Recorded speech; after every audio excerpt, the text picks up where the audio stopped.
Hello everyone! Have a good day! Yan yung niluto ko pa nung isang linggo.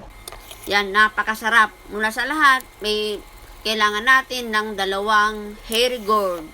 Yan, balatan. Wag nating balatan guys. I-ano lang natin yung crush lang natin para hindi matanggal yung green. Ganyan lang yung paghiwa guys. Parang french fries yung paghiwa. Ganyan lang. Ayan. Diba? Ganyan lang. Kasi madali lang.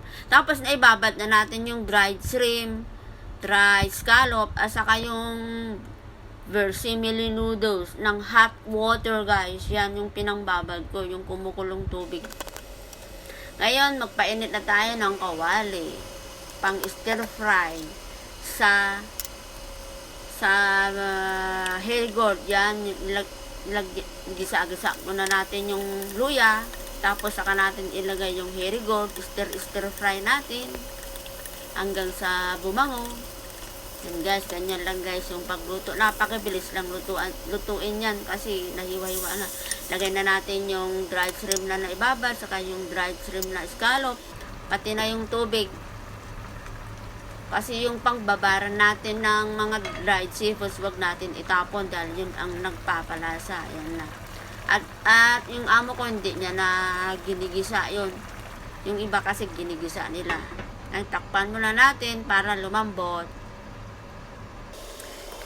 So yan guys, pag lumambot na, saka natin ilagay yung vermicelli noodles. Wag natin ilagay yung tubig na pinagbabaran.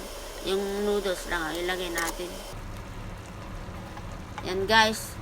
Napakasarap niyan guys. Huwag natin lagyan pala ng soy sauce. Lagyan lang natin ng konting asin. At saka konting chicken powder. 1 teaspoon lang kasi malasa na yung sabaw niya. Dahil malasa na yung dried seafoods. Yung dried shrimp at saka yung dried scallop. Malasa na yun guys. Kaya konting chicken powder. Optional lang yan guys kung gusto nyong gumamit ng chicken powder. Kung hindi, konting asin lang, okay na dahil malasa naman na yun. Ganyan lang kasimple ang pagluto ng hairy gourd with dried seafoods and vermicelli noodles. Yan guys, ang paborito ng aking alaga. Paborito pala ng lahat. Ang amo ko, si Sarah, saka si Enson. Yan, ang gustong-gusto nila. Lagi nilang inire-request yan guys. Kaya lagi tayong may stock na vermicelli noodles. Pag naubos na, pag 2 stock, bumili ulit. Para always ready. Pati yung dried seafoods. Ang sarap niyan guys. Thumbs up. Yummy yummy in our tummy. Yan. Ready na yung aming pagkain. Niluto ko yan isang araw. Thank you guys for watching.